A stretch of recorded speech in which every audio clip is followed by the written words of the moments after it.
So, how do you get your clients or future customers to sign a contract to actually help you guarantee work for yourself? Stay tuned. I'm going to tell you how I'm doing it.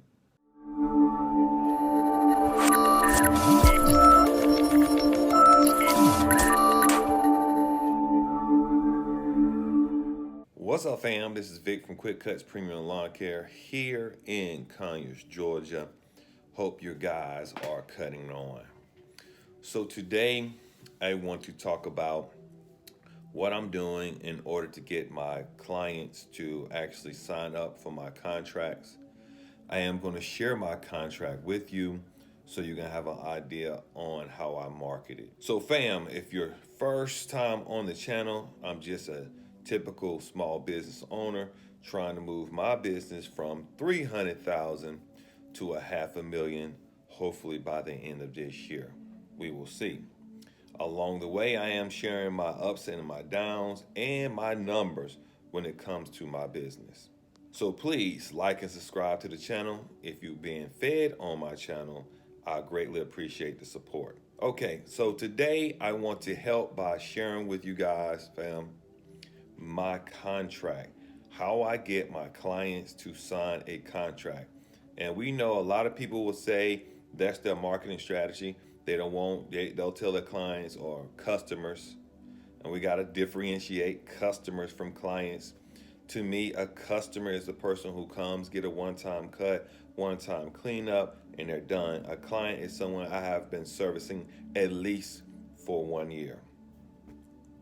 All right, with that being said, last year I did not require my I would say my customers that I've been servicing for a year or more to sign a contract. I've basically been doing what is pretty much is just bi-weekly services. Now, one of the things I have done this year, I have transitioned over to contracts, or I call it an agreement. And I'm going to share it with you real quick based upon that agreement.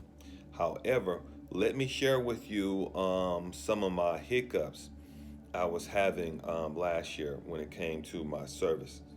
Now, everybody knows that I use or my payment is done by credit card. And truth be told, at the end of the year, from the credit card fees, just for the processing fee and the 20 cent off of each process, man, that thing came up about $8,000. Can you imagine? I was giving away $8,000 just in the processing fees just for using the credit card. Now, with that being said, would I change it and go to cash or Cash App or any other method? The answer is no, because truth be told, I can't go around collecting money. That in itself is a job. And I don't accept checks because that in itself is a job. That means you got to put it into your bank. That means you're doing more work.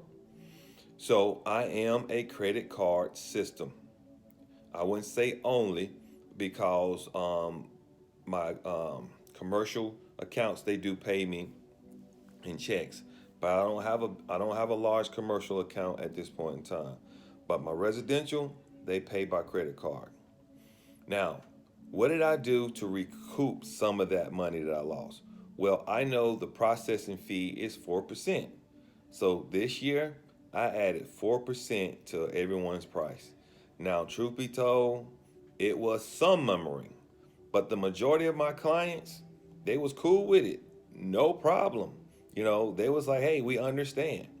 Now, I had a few clients that I would have lost had I kept the 4% in, but being the businessman that I am, I grandfathered them in. I said, all right, no problem. I'm not going to lose you over 4%. And I explained to them the process of why I was doing it, and I told them what the amount was. And you know what? Some of them said, you know what? Nah, I'm not going to do that to you. Go ahead and put the 4% in. All right. So that take care of this portion of why I put this stuff in my contract. Now, as you can see, my contract, it basically tells you how to get started at the beginning. One of the things is they have to approve this. Now, if they don't want to go with the contract, I'll send them another one back out and it will say it's an agreement. And basically, agreement is different from contract. Contract basically says if you quit within this period of time, there is a penalty for you quitting. All right, so as you can see, just like this contract, it says contract is $45 bi-weekly service. No contract is $50 bi-weekly. Now, they will ask, what's the difference?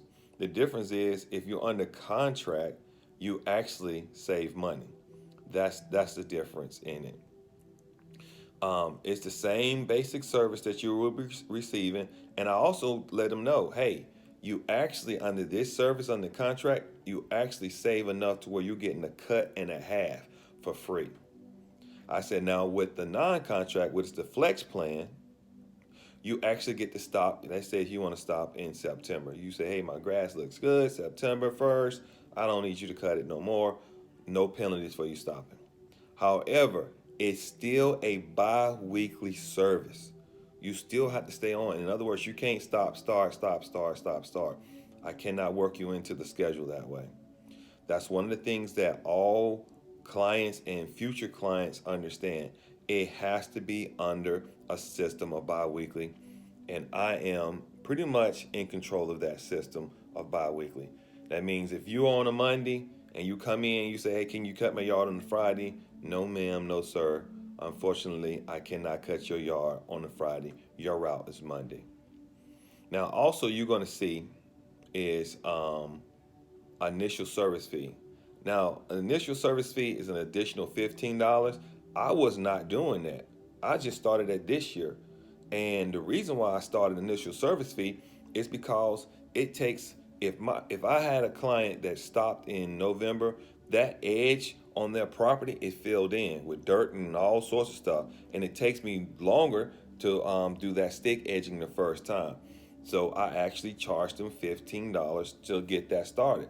Now, if you was year round, whether you actually did one cut in January, February, December, January, February, I didn't charge them that because that means we go out and we do it anyway. So that's another reason why I had to, I wouldn't say upcharge, it's just making sure that the time that's spent extra in their yard, they pay for that time versus me just doing it on the GP just for good principle. Now, the other thing you'll see in my contract is I specified that the contract starts in March, ends the first or second week in November. Now, fam, the contract, it has to start in March. Let me tell you why. You're not gonna be cutting real grass in March. It's not gonna be green grass you're cutting, but you cutting back all the dead grass and getting that grass level down. Because if you wait till it green and you go out there and cut, you're gonna have a whole bunch of clippings that's gonna be brown all over their yard, and they're gonna want you to blow they don't want the brown clippings on the top of their grass down here in Georgia. I know they don't. So we start in March, okay? Now, if we don't start in March, let's say we start in April or May or whatever, what's going to happen is we pretty much are going to charge a cleanup fee. And I'm trying to reduce that cleanup fee for my clients or future customers because they don't want to hear the first cut $150. They don't want to hear that, okay? So that's one of the things that I tell them part of the service agreement if they're under the contract. I explained to them in writing what the bi-weekly service actually going to give them. It's going to give you a basic cut. It's going to weed eat around the areas where the mower can't touch. We're going to stick edge your pavement and blow those pavement areas off. That's what you get for this service. It does not include hedges or bagging, and I got it in there.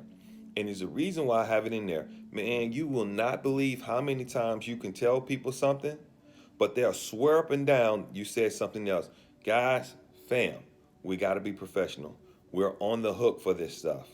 And this right here has saved me this year already because I go back to them and tell them, hey, this is what you approved. You approved this right here. You must approve something before I put my mower on your yard. It's no more, yeah, we heard each other and we get on there and start cutting. Fam, do not do that. Get you something in writing, even if it's agreement to the point where you're covered. Cover your butt. So, fam, this is something that I am doing. Hopefully you can take some of this and build on it. One of the things I also want to add with you, let them know if you're licensed and insured, let them know that when you selling your services to them, let them know, hey, I know, because they'll tell me, hey, yo, you kind of high, yo, and I know I'm not high, but at the end of the day, people have their preference and whatever high means to them. But what I'm saying is this: let them know you're licensed and insured. Because I done got a couple of customers by telling them, hey, the reason why my prices is this way is not because you're paying for me just to cut your grass. I am licensed in Georgia. I'm licensed in Rockdale County. I have business license. Also, I have insurance. My insurance, if my guys come and break their ankle on your yard, they are not coming by your homeowner's insurance trying to get money from you. I have workers' comp. If another thing, if my guys shoot a rock through your AC unit, I have general liability. It's going to cover that AC unit. I'm not going to drive away and leave you with a $3,000 unit to fix. Man, I'm telling you that I think I picked up like at least 3 clients like that by telling them that. So fam, hopefully this information helps you out. Please take a look at it, add it to your repertoire, because at the end of the day, we can't cut all this grass by ourselves. And eventually, if you want to keep going in this business, you need to hire some help. So cut on, lawn care family, cut on. I'm cutting out. Peace.